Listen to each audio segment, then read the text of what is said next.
Después de años siendo tratada como sirvienta por su nuera y su propio hijo, María decide que esta Navidad será diferente. Cuando anuncian que 25 parientes vendrán a su casa para celebrar, ella simplemente dice: «Perfecto, yo viajo». Lo que nadie imagina es que su partida no es una huida, sino el comienzo de una venganza cuidadosamente planeada.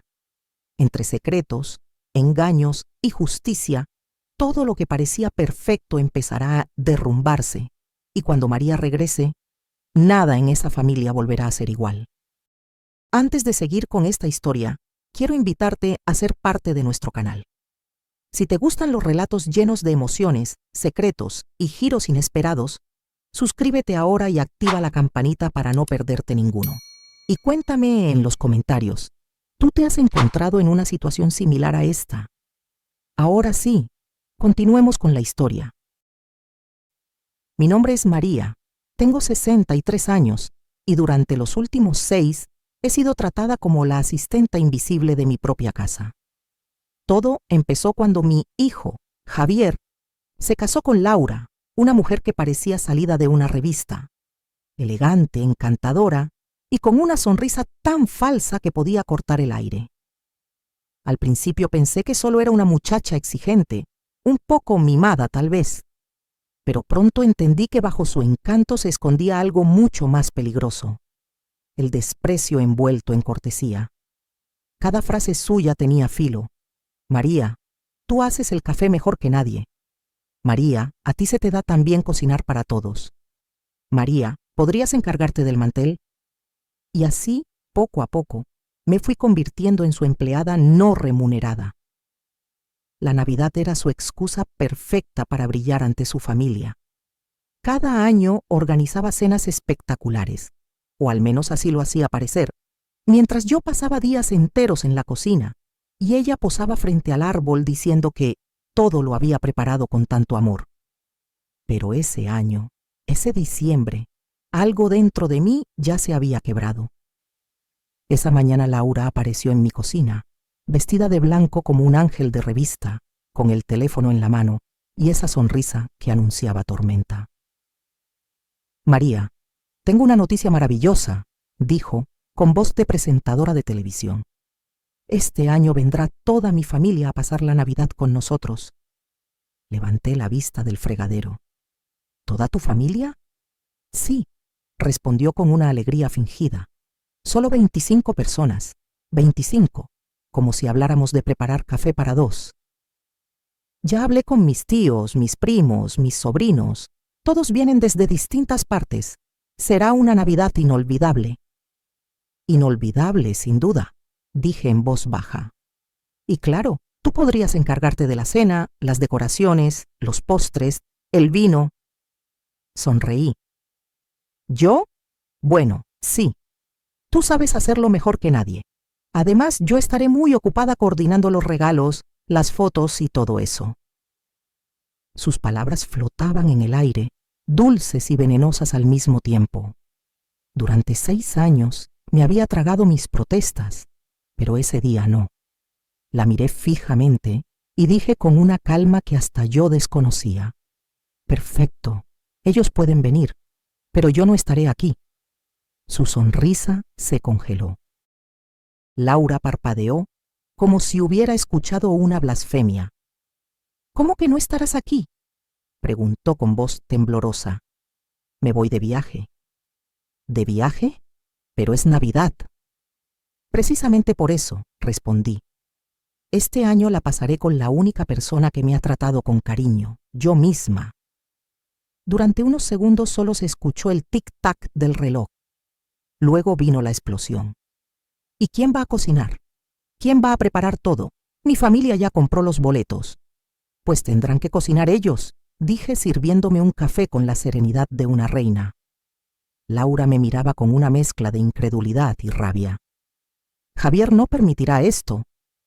«Javier puede opinar lo que quiera», respondí sin levantar la voz, «pero la decisión está tomada». Y lo estaba. Porque lo que ella no sabía era que yo llevaba meses preparando mi propio plan. Había aprendido que cuando uno vive bajo la sombra del abuso cotidiano, no basta con rebelarse. Hay que planear la libertad con la misma precisión con que el opresor planifica su control. Así que, en silencio, ya había hablado con mi abogado, había movido mis ahorros y había hecho algunas llamadas muy importantes. Solo estaba esperando el momento exacto, y había llegado. Esa noche, cuando Javier llegó del trabajo, Laura corrió hacia él fingiendo lágrimas. «Tu madre se ha vuelto loca», dijo agarrándolo del brazo.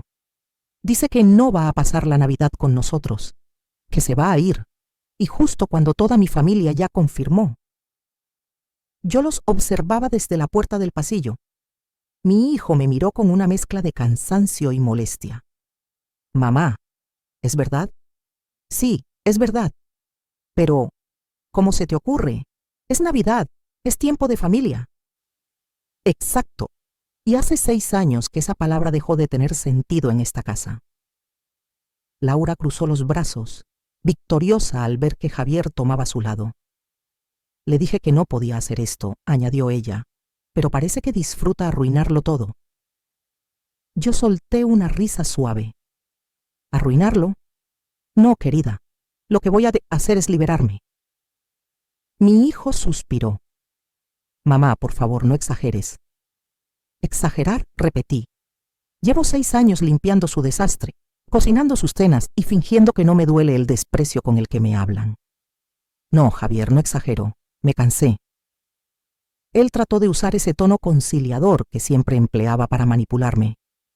«Mamá, estás sensible. Quizá es la edad, las hormonas». Ahí lo dijo. Ese comentario fue la chispa final. «No, hijo, no son hormonas. Es respeto, y ustedes lo perdieron hace mucho». Laura bufó. «Si te vas, nos dejas con un problema enorme». «No es mi problema», dije. «Es el tuyo, y te conviene empezar a resolverlo porque no sabes lo que te espera». Su mirada se endureció. «¿Qué quieres decir con eso?» «Nada», respondí con una sonrisa. «Solo que esta Navidad será inolvidable». Lo que ellos no sabían era que 3 meses atrás, mientras ordenaba el despacho de mi hijo, como hacía siempre, encontré un sobre con extractos bancarios y correos impresos. Y en todos esos papeles, el nombre de Laura aparecía una y otra vez. Al principio pensé que era algo del trabajo, hasta que vi las cifras. Decenas de compras con tarjetas a nombre de Javier. Préstamos personales usando la casa como aval. Y lo peor, correos donde Laura hablaba con una amiga sobre cómo mantener a Javier distraído mientras ella gastaba a escondidas. No dormí en toda esa noche. Al día siguiente, contraté a un investigador privado, un viejo amigo de mi abogado. Lo que descubrió fue todavía más espantoso. Laura debía más de $70,000 en tarjetas de crédito y había inventado ingresos falsos para conseguirlos. Pero eso no era todo. También supe que estaba planeando convencer a Javier de vender mi casa después de las fiestas, con la excusa de empezar un negocio juntos. Mi casa. La casa donde nació mi hijo, donde viví con mi esposo hasta el día en que murió. Esa noche lloré, sí. Pero al amanecer, las lágrimas se habían secado. Lo que quedaba era determinación pura. Primero, transferí mis ahorros a una cuenta nueva. Luego, modifiqué mi testamento. Después, hablé con el investigador y le pedí que preparara un dossier completo con todas las pruebas. Y finalmente, contacté a la familia de Laura. No a todos, solo a los que realmente importaban. Su tía Verónica, una mujer de carácter fuerte. Su tío Héctor, un empresario exitoso. Y su hermana mayor Natalia, quien siempre había sido la más sensata del clan. Les envié un correo muy educado. Les dije que estaba preocupada por la situación económica de los jóvenes y que necesitaba orientación sobre cómo ayudarlos. Por supuesto, adjunté por error algunos de los documentos que había encontrado. Las respuestas llegaron en menos de 48 horas. Natalia estaba consternada. Héctor furioso. Verónica, la tía, escribió: «Esto debe aclararse cuanto antes. Iremos a visitarlos antes de Navidad, perfecto. todo encajaba exactamente como lo había planeado. El 22 de diciembre me levanté temprano, desayuné tranquila y empecé a empacar. En el refrigerador no quedaba nada. Había vaciado la despensa y guardado toda mi vajilla buena bajo llave. Dejé una nota breve sobre la mesa. He decidido adelantar mi viaje. Que tengan una Navidad perfecta. María a las 7. El taxi me esperaba en la puerta. Mientras el conductor subía las maletas, miré por última vez mi casa. Por primera vez en años, me sentí ligera. Era el sonido de mi libertad. Llegué a un hotel junto al mar, reservé una suite con vista al amanecer y apagué el teléfono. Durante el desayuno, imaginé la escena en mi casa. Laura descubriendo el refrigerador vacío, el servicio de limpieza cancelado, la vajilla desaparecida y los nervios devorándola viva. A las 10:30 sonó mi teléfono. Era Javier. No contesté. A las 11 Laura. Tampoco. A las 12 otro intento desesperado. Finalmente, a la 1 de la tarde, leí un mensaje. María, por favor, necesitamos hablar.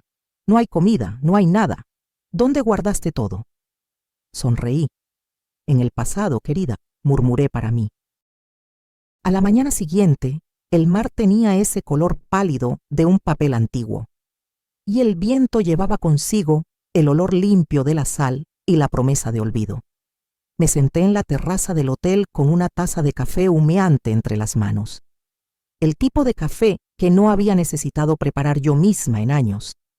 Y observé las olas, una tras otra, deshacerse con paciencia en la orilla. Todo parecía moverse en un tiempo distinto al que dejé atrás. Aquí el ritmo era lento, casi indulgente. Allá en la casa, el tiempo se aceleraba con pequeñas catástrofes domésticas que yo había elegido ver como lecciones pendientes. Mi teléfono, apoyado al lado de la taza, comenzó a vibrar. Al principio fue un timbre discreto, casi educado.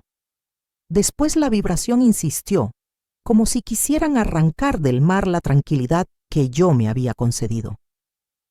Miré la pantalla.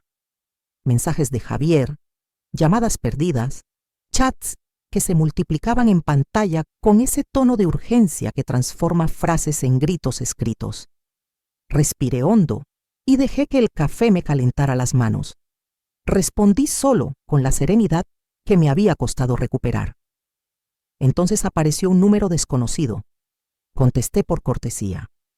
Si Héctor llamaba, era porque el preparado que había puesto en marcha estaba teniendo efecto. Su voz, grave y precisa, atravesó la línea. Señora, María, habla Héctor. Llegamos esta mañana a su casa. Laura nos dijo que usted está de viaje. Quisiéramos hablar con usted sobre algunos temas importantes. La palabra importantes sonó como una campana que confirma lo previsible. Sonreí sin querer. Para mí no había sorpresa, solo la confirmación de que la estrategia había dejado de ser un secreto. Respondí con la compostura que me permitía la distancia. Con gusto, señor Héctor. Lamento no poder recibirlos en persona, pero estoy segura de que Laura sabrá explicarles todo. Mi voz fue fría y considerada a la vez. No era una esquiva por cobardía, sino una táctica deliberada. Sabía que mi presencia inmediata podía desarmar la obra que la verdad, como un actor preciso, estaba representando. Dejarles a ellos el escenario por un rato más podía ser más eficaz que interrumpir con mi aparición. Además, necesitaba observar. La distancia me daba la ventaja de la perspectiva. Apagué el teléfono, no por desdén, sino por necesidad. Pedí un masaje al spa del hotel con la discreción de quien ordena consuelo y lo esperaba con la tranquilidad de quien ha pagado por cada minuto de paz.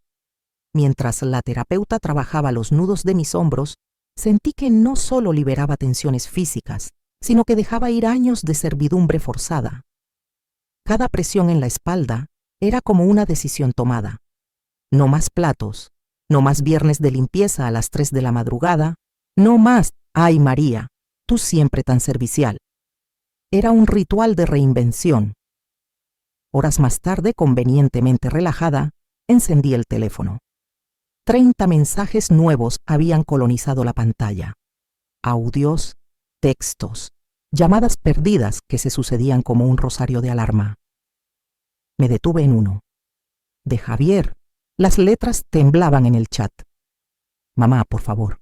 El tío Héctor quiere hablar contigo. Dice que tiene documentos tuyos. Laura está llorando, yo no entiendo nada. Leí el mensaje 2 veces, no por la necesidad de confirmar, sino por el gusto de permanecer dueña de la información. Yo no entiendo nada, decía mi hijo. Una frase que en otros años habría sido mía, la habría dicho yo a su padre, a la vida. Pero ahora la decía él, y la entonación del desconcierto sonaba a rendición. Yo sí entendía. Entendía cada transferencia, cada factura ocultada, cada excusa que había permitido que la mentira prosperara. Entendía la manera en que alguien construye una fachada para encubrir una deuda emocional. Entendía el mecanismo. Se pide, se promete lo mejor, se pide más. Se manipula la percepción hasta convertir la duda en un préstamo de confianza que después cuesta sangre reparar. Entendía también la naturaleza humana que se aferra al confort. Preferir creer en una pareja que en la voz que reclama justicia. Había vivido eso desde adentro. Mientras las olas dibujaban su ritmo inmutable, jugué un instante con la idea de devolver todas las llamadas, de dirigirme en persona a la casa y enfrentar la escena en vivo. Pero la voz mesurada de mi abogado resonó en mi memoria. La distancia da ventaja, María. No entres al ruedo sin estrategia. Así que respiré y me permití una sonrisa pequeña, casi irreverente, por la ironía del destino. La misma Navidad que había sido terreno de humillación para mí, sería ahora el lugar donde la verdad aparecería en plena luz, con testigos, documentos y palabras que no podrían borrarse con un buen maquillaje. Revisé los mensajes con calma quirúrgica. Había audios de familiares confundidos, notas de voz lamentando haberse dejado engañar, pedidos de explicaciones. También había llamados de números que me pedían detalles sobre cómo habían llegado esos papeles hasta sus manos. Supe entonces que mi error de enviar algunos documentos a ciertas personas, ese, por error que tanto había disfrutado planear, había funcionado como palanca. Había activado una red de cercos que, bien coordinada, llevaría a Laura a confrontar no solo su mentira, sino las consecuencias concretas, la retirada de apoyo financiero, el cuestionamiento público y, por primera vez, la imposibilidad de esconderse detrás de la belleza de las fiestas. Tomé nota mental de los nombres que aparecían con más insistencia. Los marqué para mi abogado, porque la próxima fase requeriría soporte técnico, auditar, notificar, eventualmente denunciar, pero no en caliente, no impulsada por el goce de la humillación, sino con la fría necesidad de proteger a quienes habían sido engañados y de evitar que otras manos se llenasen de dinero ajeno, con excusas de herencias inexistentes. Me llegó otro mensaje, un audio de Héctor. Estamos en la casa. Queremos hablar con usted cuando pueda. Hay cosas que no entienden. Mi pulso no se alteró. Por el contrario, me sentí satisfecha por la eficacia del proceso. Todo funcionaba como una maquinaria simple y justa. Evidencia, testigos, confrontación. Nada de eso necesitaba mi exposición teatral. Ellos mismos, al mirar los papeles, caerían en la gravedad de lo que había ocurrido. Por la tarde, mientras volvía a la suite, sentí una extraña mezcla de alivio y pesar. Alivio porque la tormenta que había soplado en mi contra por años empezaba a disiparse. Pesar porque inevitablemente había personas heridas. Tíos, primos, gente que había confiado y ahora veía su buen juicio traicionado. No celebré la caída de Laura como una diversión. Celebré que la verdad recuperara su lugar y que mi casa dejara de ser moneda de cambio en un juego de apariencias. Apagué el teléfono por un rato más y me asomé a la ventana. Las gaviotas dibujaban trazos libres sobre el agua, indiferentes a los dramas humanos. Pensé en lo que vendría. Llamadas con propuestas de acuerdos, reuniones tensas, la necesidad de acompañar a quienes habían sido defraudados para que no actuaran impulsivamente. Pensé también en mi hijo, en la manera en que tendría que reconstruir su juicio, en exigir responsabilidad a quien no la tuvo, en decidir si su matrimonio sobreviviría a esa prueba. Sabía, con la claridad que solo dan los hechos, que aquello no era solo una victoria mía. Era una decisión que pondría límites a la manera en que las familias se permiten explotar a los más dóciles. Y en esa certeza, mientras el sol se inclinaba sobre el mar, me sentí tranquila, porque por fin la historia iba a ser contada con nombres y pruebas, y los protagonistas tendrían que responder por sus actos. Yo, desde la orilla, observaba con la distancia de quien ha ganado la voz y la voluntad de no volver a cederlas. Esa tarde sonó el teléfono con la puntualidad del destino. Sabía que era una llamada que no iba a ser amable. El tipo de comunicación que no busca consuelo sino confirmación. Contesté con la calma de quien ya no se altera por sorpresas. Al otro lado, la voz de Natalia, la hermana mayor de Laura, temblaba apenas, contenida por la gravedad de lo que había descubierto. «Señora María, buenas tardes», dijo ella, un poco reticente. «Estoy revisando los documentos que nos envió. ¿Es cierto que Laura contrajo deudas a nombre de Javier?». La pregunta llegó como una piedra lanzada a un estanque. Generó ondas que se extendieron a lo largo de la línea. Respiré y respondí con la precisión de quien ha observado cada paso de la víctima y del victimario. «Totalmente cierto». No titubeé. «Hay pruebas de todo: extractos, correspondencia, solicitudes de crédito y transacciones que no se corresponden con sus ingresos reales». Se produjo un silencio largo al otro lado. Percibí, por su respiración, la marea de emociones: incredulidad, rabia, vergüenza por haber sido engañada. Cuando volvió a hablar, su voz sonaba más firme pero cargada. «Esto es grave», murmuró. «¿Sabe que ha estado pidiendo dinero a la familia diciendo que usted la incluyó en su testamento?». Por un segundo fingí sorpresa, como quien tropieza con una noticia inesperada, aunque en mi interior la indignación ya me quemaba. Mantener la calma me permitía medir el alcance del daño. Respondí con tranquilidad contenida. «¿Qué?», dije, y dejé que la incredulidad sonara. «Eso es completamente falso. Jamás dije nada semejante. Mi testamento no la nombra». Natalia suspiró, un sonido que mezclaba alivio y fastidio. «Lo imaginé», confesó, «pero necesitaba escucharlo de usted para enfrentar a posta algunos de los nuestros. Han prestado dinero basados en esa promesa. Algunos ya están pidiendo que se les devuelva. Otros hablan de llevar el caso a la justicia. No sabe la vergüenza. Hay primos que vendieron lo poco que tenían para invertir en ese futuro tan prometido». Su tono me partió el pecho por dentro, no por mí, sino por la gente que, confiando en una mentira, ahora podía quedar devastada. Pensé en la pequeña red de ilusiones que Laura no dudó en usar.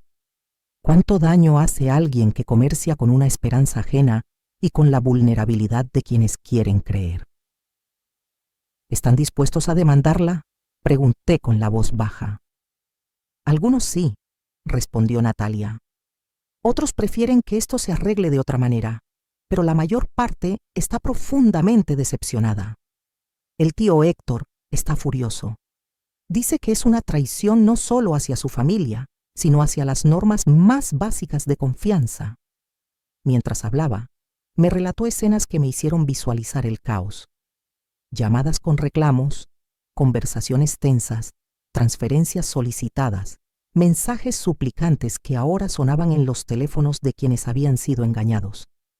Me contó que varios miembros habían revisado sus extractos y se encontraron con movimientos raros, solicitudes de pago, promesas incumplidas. Algunos, dolidos y avergonzados, estaban considerando acciones legales.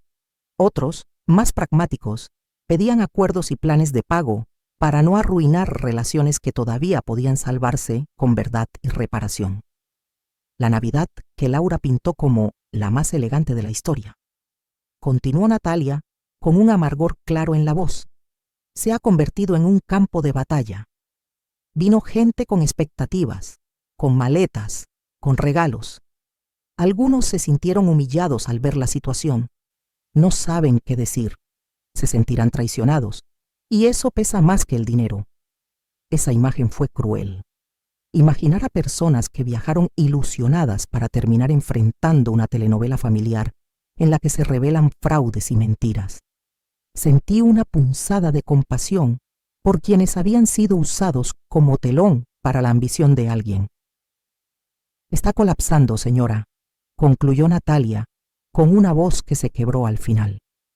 No sabe qué decir. No fue una noticia de triunfo. Fue la constatación de una verdad que cae sobre las cabezas de quienes usaron a otros. Respondí sin prisa, con la serenidad de quien mide el alcance de la reparación que toca encabezar. Entonces, por fin, está enfrentando la verdad, dije. Y ahora hay que decidir cómo la manejamos. No vine a destruir a nadie. Vine a proteger lo que me pertenece y a evitar que otros sean dañados por la misma mentira. Le sugerí que se hiciera una lista de los afectados, que recopilara las pruebas de las transferencias y que no tomaran decisiones por impulso. Le expliqué que la vía que propondría mi abogado no sería persecutoria desde lo mezquino.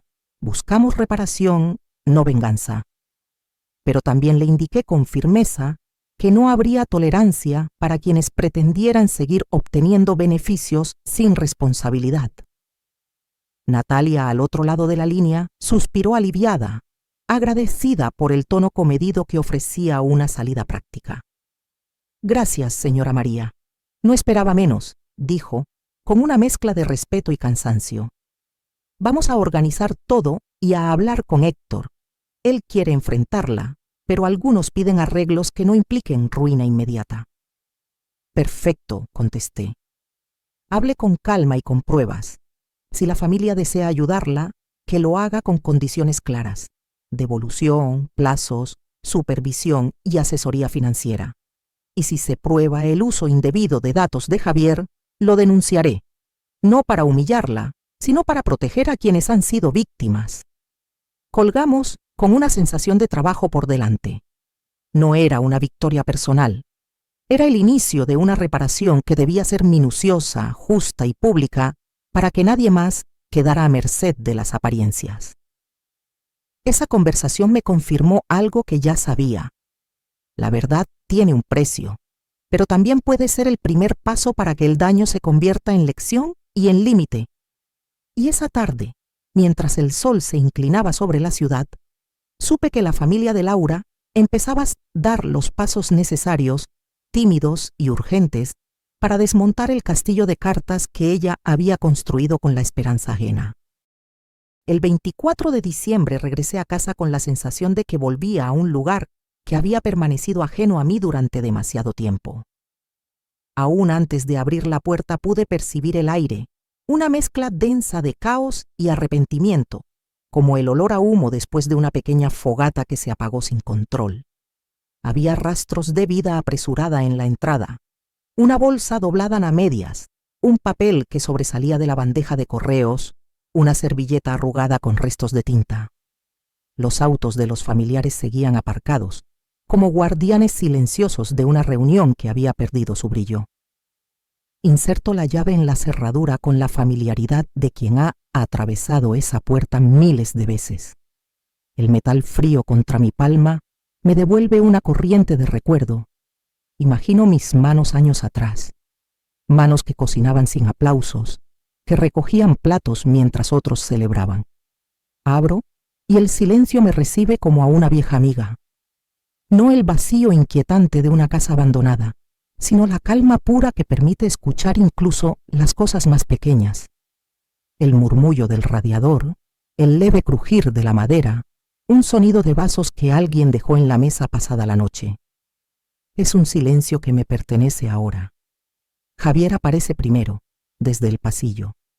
Sus pasos son torpes, el cabello revuelto, el traje sin planchar y la mirada que delata noches cortadas, sueños interrumpidos por pesadillas de culpa. Tiene ojeras nuevas, como mapas que hablan de veladas de angustia. Cuando me ve, hay un alivio confuso en su rostro, seguido por una voz rota, casi infantil. «Mamá», dice. «Buenos días, hijo», respondo, y en la simpleza de ese saludo está toda la historia, mi autoridad, mi cansancio y la calma con la que ahora reclamo lo que es mío. Detrás de él, como un espectro que la culpa ha despojado de sus disfraces, está Laura. Sin maquillaje, el pelo enmarañado en mechones que no intentan formar perfección. Sus ojos están hinchados y rojos. Las lágrimas han abierto caminos en su rostro, perfectamente maquillado en otras ocasiones. Ahora el maquillaje no puede ocultar lo que ya no puede sostener. Camina en puntas, como quien se acerca a pedir perdón y teme que ese gesto sea rechazado. En la sala, su tío Héctor, su tía Verónica y su hermana Natalia permanecen sentados en silencio, las manos entrelazadas o apoyadas en las rodillas. Sus rostros mezclan decepción, fatiga y ese peso que tienen los que han sido traicionados por quien consideraban familia. Héctor, siempre tan seguro, tiene una expresión grave como la de un hombre que no tiene paciencia para excusas. Verónica parece haber decidido que lo práctico vence a la sentimentalidad. Natalia, más joven, observa con ojos que impresionan por su lucidez, como si la sangre familiar la hubiera obligado a madurar de súbito. Héctor se levanta con la compostura de quien no quiere perder más tiempo. «¿Podemos hablar?», pregunta con voz grave, que rebota en la sala como si buscara equilibrio en cada palabra. «Por supuesto», contesto. «Adelante». Me siento frente a ellos. El sofá me recibe con su misma tela gastada, memoria de tantas conversaciones que ya no fueron resultado de un diálogo, sino de órdenes disfrazadas. Laura trata de acercarse con pasos tímidos, como buscando una ternura que nunca fue suya. Levanta una mano como para tocar mi brazo, pero no la dejo, no esta vez. Mi gesto es sutil y firme, no por odio, sino por el respeto que no se mendiga. «Primero», digo, con la voz que se mantiene firme, «quiero agradecerles por venir.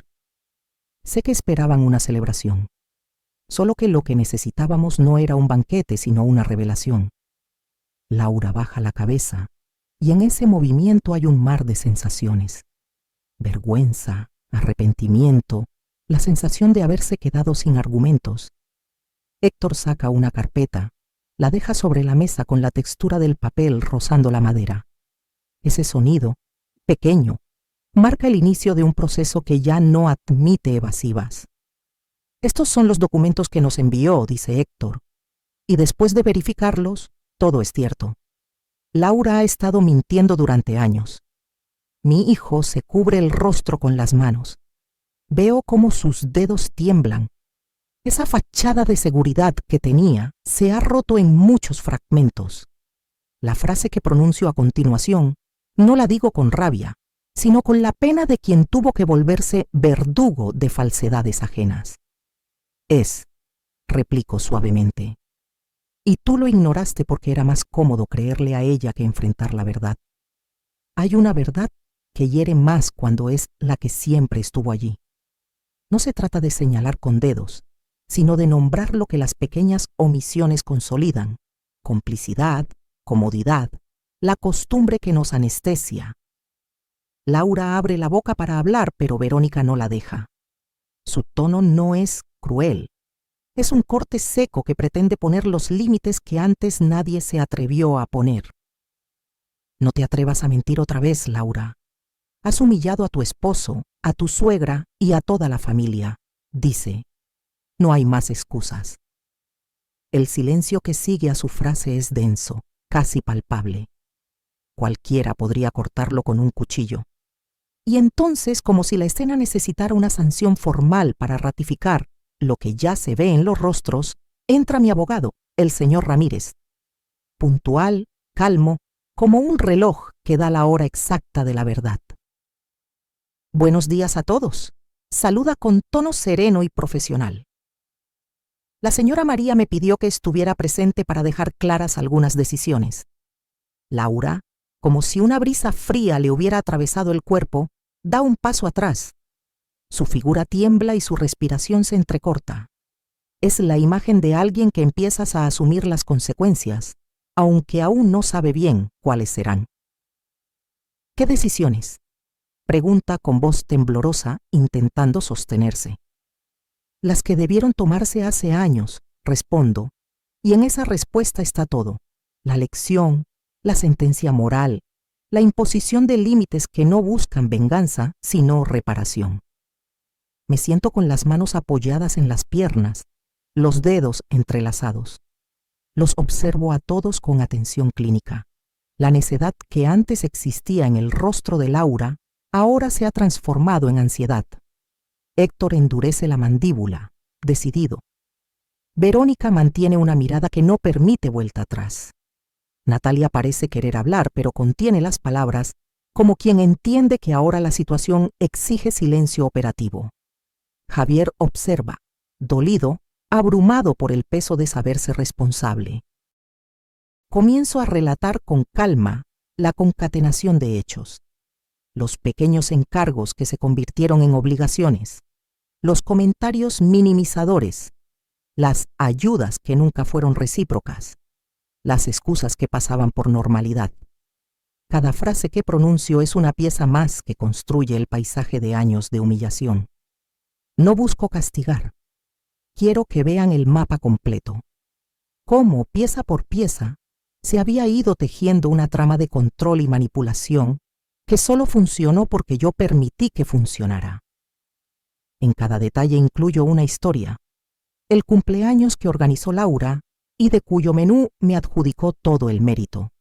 La vez que ella prometió ayudar y llegó tarde, dejando la cocina a medias. La mañana en la que mi esfuerzo fue presentado en una conversación como si hubiera salido de su ingenio. Mientras hablo, veo cómo las caras cambian. Las defensas se desmoronan como casas de naipes.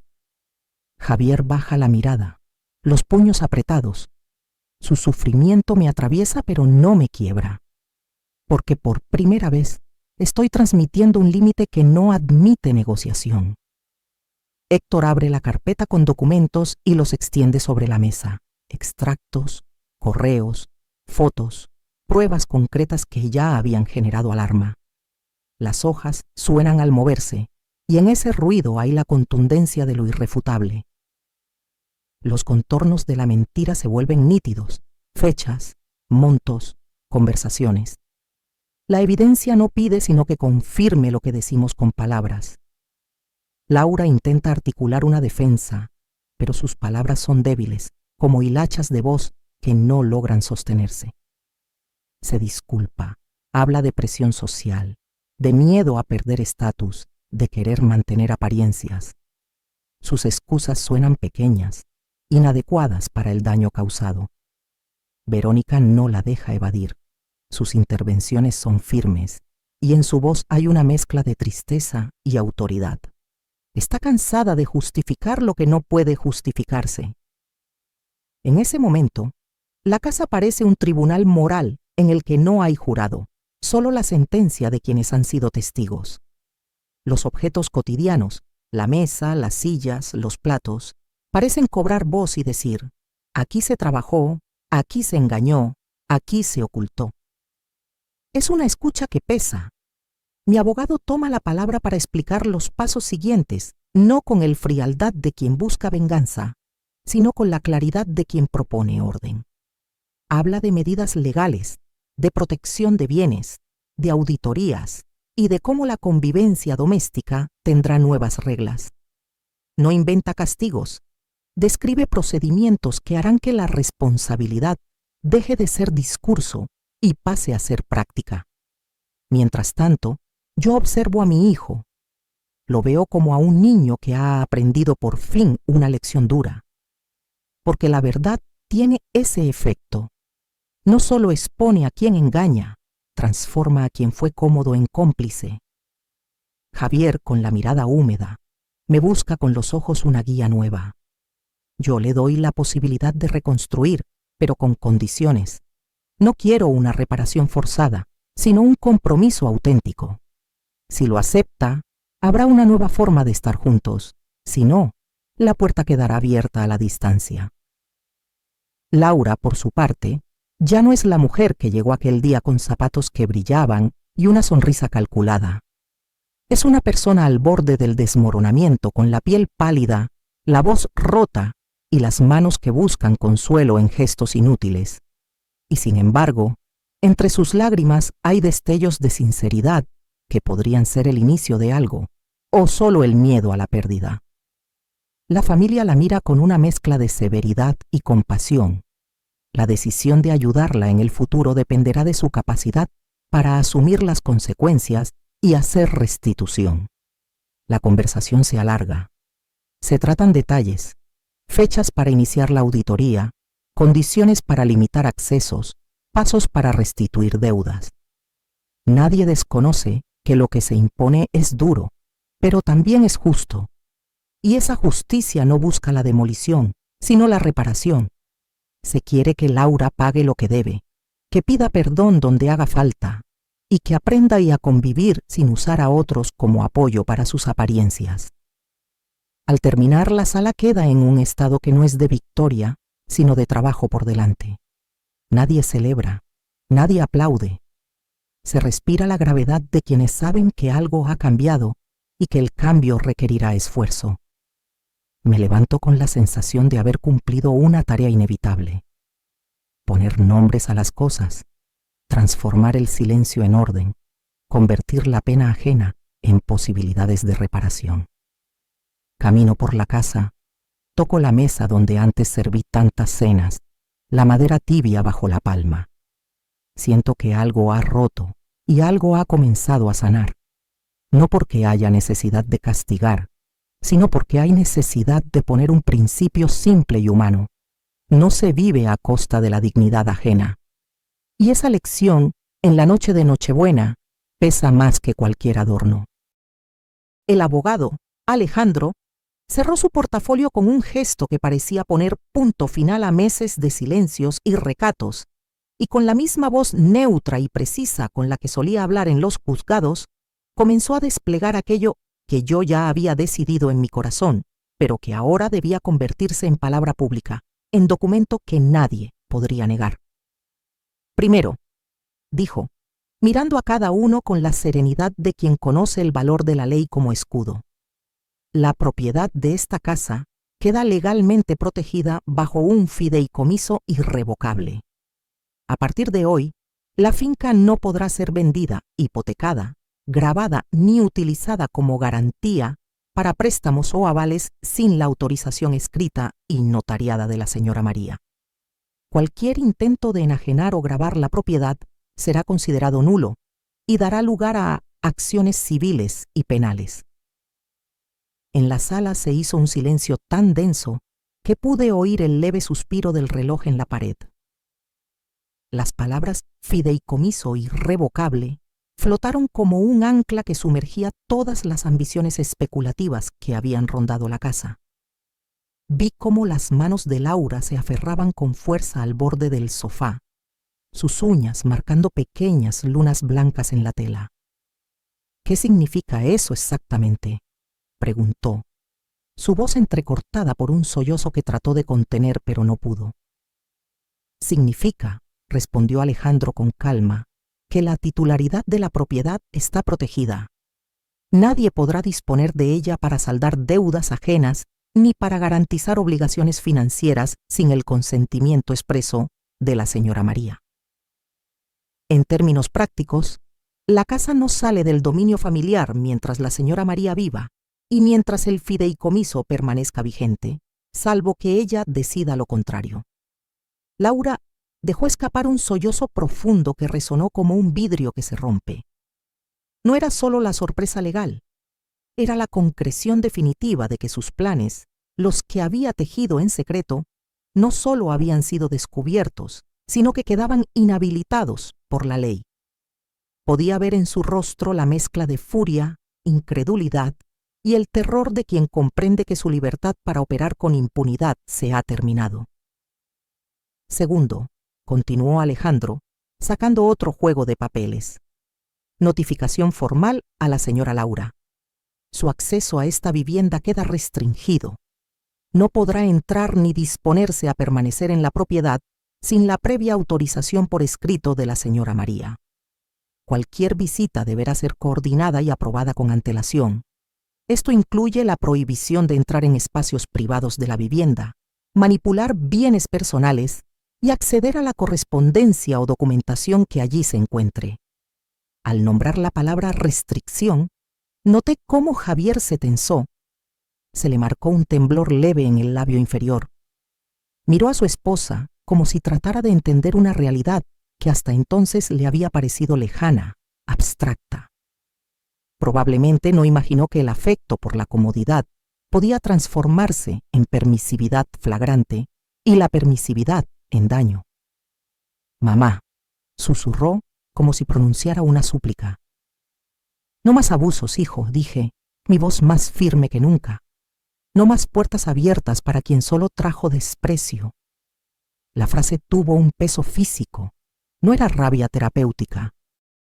Era la imposición de un límite que había dejado de ser opcional. Mi casa no sería ya el escenario donde se ejerciera la explotación disfrazada, no por mi voluntad.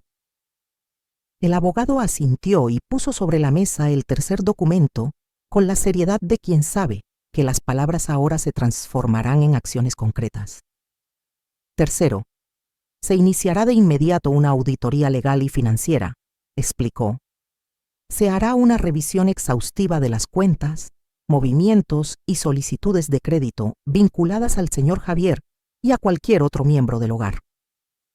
Si se determina que ha habido uso indebido de información personal, suplantación de identidad, apertura de líneas de crédito sin consentimiento o cualquier forma de obtención fraudulenta de crédito, se procederá con la denuncia penal correspondiente por delitos de fraude, usurpación de identidad y uso indebido de documentos privados. Además, se solicitarán medidas cautelares para preservar bienes y evitar dilapidaciones. Las palabras denuncia penal encendieron algo más que la comprensión. Encendieron el temor a consecuencias reales, la posibilidad de un proceso que no se resuelve en excusas y promesas. Laura dejó caer la cabeza entre las manos. Las lágrimas surgieron con una fuerza que no pudo acallar. Se derrumbó en el sofá. Un cuerpo pequeño que por años había mostrado una grandeza fingida y ahora se desmoronaba ante la evidencia. «Yo no quise», balbuceó con la voz quebrada. «Solo quería mantener las apariencias». La frase tenía la fragilidad de un cristal. Se rompió con facilidad entre mis dedos imaginarios. Miré a Laura con una calma que no admitía vuelta atrás. «Exacto», respondí. «Apariencias. Esa palabra resume tu vida». La sala se llenó de rostros. Héctor, que hasta ese momento había escuchado con la seriedad de un hombre de negocios, se levantó decidido. Sus movimientos eran medidos, casi ceremoniosos, como quien aplica un criterio que no admite excusas. «Laura», dijo con voz firme, «no volverás a recibir apoyo de esta familia hasta que demuestres haber cambiado. No habrá más préstamos, ni garantías familiares, ni promesas que se utilicen como aval. Si deseas recuperar la confianza, tendrás que dar pruebas tangibles. Empezar por devolver lo que debas, presentar un plan de pago, someterte a un asesoramiento financiero y, sobre todo, asumir responsabilidad pública por tus actos». Verónica asintió. Su rostro era el de quien ha decidido proteger a su clan de la imprudencia de un miembro. No había en sus palabras rencor gratuito, sino la suma de decepción y una voluntad colectiva de poner límites para que el daño no se repita. «Y cuando lo hagas», añadió Verónica, con una gravedad casi compasiva, «quizás alguien vuelva a mirarte sin decepción». Esas palabras no eran una promesa vacía, eran un mapa de reparación con pasos concretos. Había espacio para la reintegración social, pero condicionado a la restitución y a la reparación de confianza. Me levanté con calma, sintiendo cada músculo relajarse en la decisión tomada. Respiré profundamente. La respiración me llenó el pecho como un aliento de vida nueva. Podía sentir el olor tenue del café de la mañana que alguien había dejado a medias en la mesa auxiliar, el aroma de papel nuevo de los documentos, el zumbido remoto del aire acondicionado que marcaba la modernidad de las nuevas protecciones legales.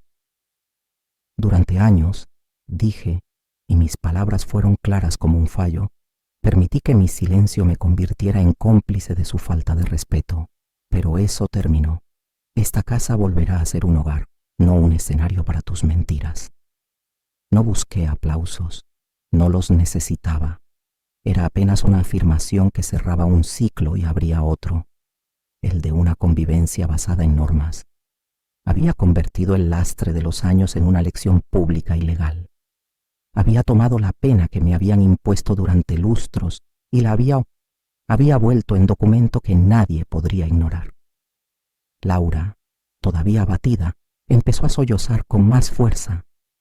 No era teatro. La evidencia de su caída era palpable.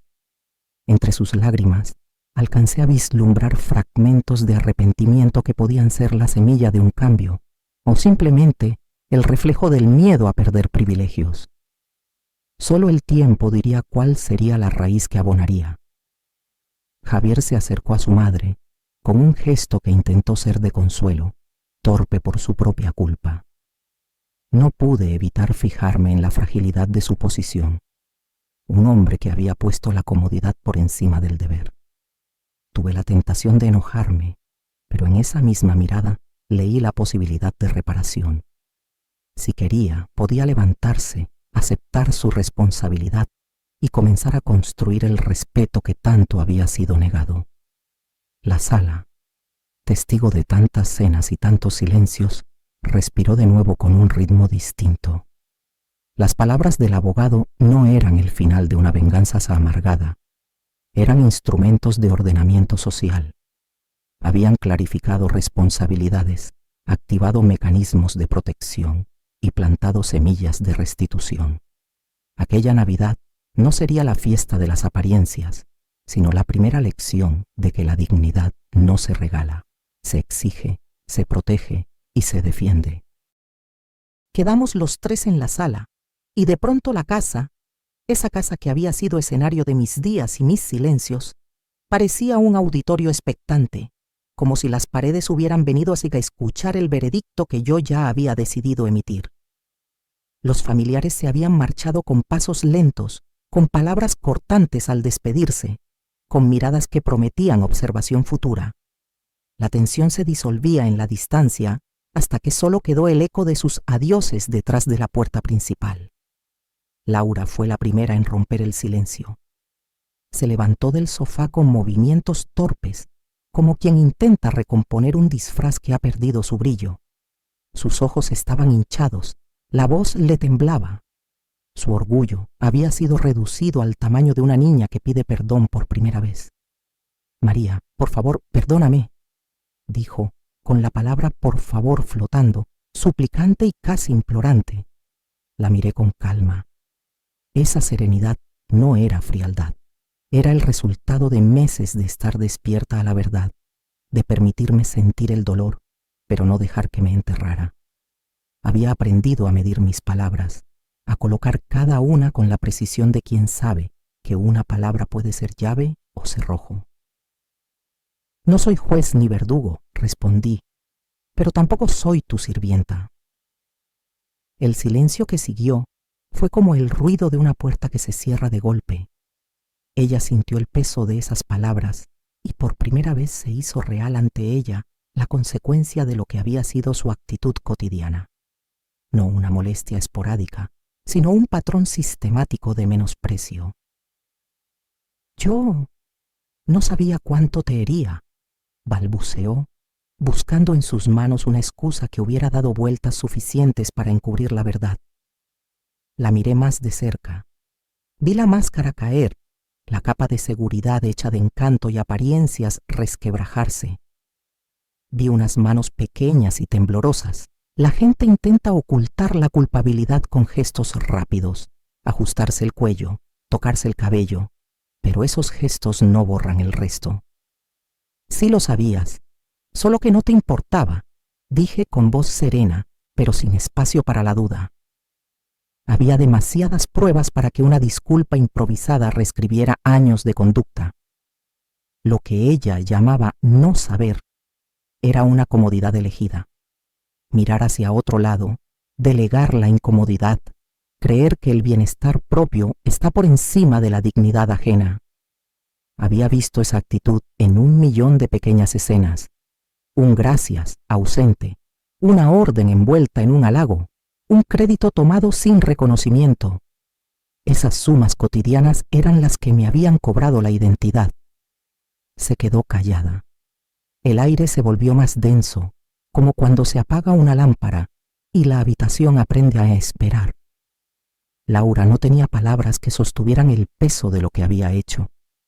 Las disculpas se deshilachaban ante la evidencia. Su daño no cabía en una frase. Javier me observó entonces. Vi en sus ojos una mezcla de cosas. Dolor, arrepentimiento, confusión, la lenta comprensión de un hombre que se enfrenta por primera vez al precio que tuvo su comodidad. Sus ojos estaban humedecidos, no por teatralidad, sino por la sinceridad de quien se da cuenta de que ha fallado a la persona que más lo había protegido. Mamá, no tengo palabras, dijo, la voz quebrada. No le reproché las lágrimas. No era mi propósito humillar más. Mi objetivo era que entendiera, que interiorizara que las costumbres que permitimos pueden convertirse en cárceles para quienes menos tienen voz. Entonces escucha, le pedí. Lo que viví estos años me enseñó que el amor sin respeto es solo costumbre, y la costumbre sin límites es abuso. Tú tienes que elegir qué clase de hombre quieres ser. Quise que cada palabra calara hondo, que no se escapara como un comentario más en la brisa. Había pasado demasiado tiempo tolerando que el amor fuera una palabra que justificara todo. Les había dado a ambos mi paciencia, mi casa, el tiempo que me sobraba. Y por eso les exigía ahora una decisión consciente, no un instinto heredado que perpetuara un patrón dañino. Javier no dijo nada, no porque no tuviera respuesta, sino porque la respuesta correcta necesitaba tiempo para nacer dentro de él. Necesitaba que sus huesos se alinearan con la verdad. Se inclinó, bajó la cabeza, y vi en ese gesto una pequeña rendija de posibilidad. La puerta abierta a un cambio que no obedeciera al miedo ni a la costumbre. Di un paso hacia la puerta. Mis zapatos resonaron en el pasillo con un sonido seco y revelador. Abrí la puerta con la misma seguridad con la que alguna vez cerré campañas de rabia interna, sin prisa, sin dramatismo, solo acción. El gesto antiguo de abrir y cerrar se convirtió en símbolo. Abrir la puerta significaba también abrir la posibilidad de un hogar donde mi palabra tuviera peso, donde mis límites fueran respetados. Hoy, dije, mirando a ambos con la serenidad de quien ya ha decidido por sí misma. Quien quiera quedarse en esta casa tendrá que hacerlo con una sola condición: respeto. Hubo un instante en que el tiempo pareció detenerse. Laura levantó la mirada y lo que vi en sus ojos fue inesperado. Vergüenza verdadera. No el rubor fingido que se lava con maquillaje y prendas nuevas, sino esa vergüenza que quema desde el interior, que obliga al cuerpo a recordar cada momento en que eligió el brillo de la apariencia en vez de la nobleza del trato humano.